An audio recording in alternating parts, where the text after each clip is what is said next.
আহ, সেই একই গন্ধ। পচা, এই বিড়ির প্যাকেটটা তোকে কে দিয়েছে? একটা বিড়িখোর বুড়ি। বিড়িখোর বুড়ি? তার মানে আমার মা। এটা এটা মায়ের হাতের তৈরি বিড়ি। একই বিড়ি অন্যজনও তৈরি করতে পারে। না নন্দা, তুমি হয়তো জানো না, আমি কতদিন পরে এই বিড়িটা খেয়ে পেট ঝেড়ে হয়ে গেছি।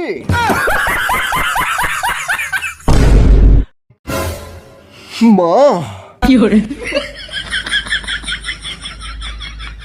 মা, তুমি জানো যে আমি তোমার স্পেশাল বিড়ি ছাড়া কিছু খেতে পারি না মা।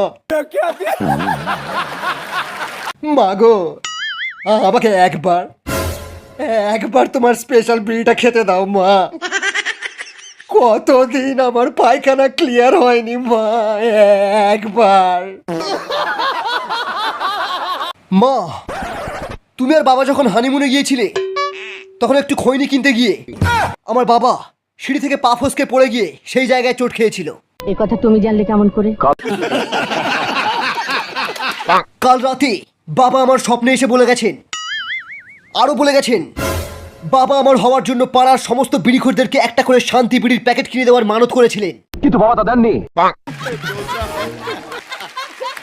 এখন এই বিড়িখোরগুলো আমাদেরকে শ্রাপ দিয়েছে, বলেছে এই রাজমহলে সবার পায়খানা বন্ধ হয়ে যাবে, বুকে গ্যাস উঠে সবাই মারা যাবে। সারাদিনে কটা বিমল খাস? আরে বিমল খেলে মনে হবে পৃথিবীর সব নেশা ছেড়ে দিই। আরে আমি তো হাঁকতে যাওয়ার আগেই 10-15 প্যাকেট মেরে দিই। বাবা, আমার বাইকে তেল শেষ হয়ে গেছে। কাল তো 50 টাকা দিলাম। 50 টাকা? থু, শালা 50 টাকা তেল তো রাস্তার জামিতেই শেষ হয়ে যায়। পেট্রোলের দাম অনেক বেড়ে গেছে, তোকে আর বাইকই চালাতে দেবো না। আরে দরকার নেই তোমার বাইকের, আজ থেকে আমি টোটো কিনে চালাবো, নিজের টাকায় বাইক কিনবো।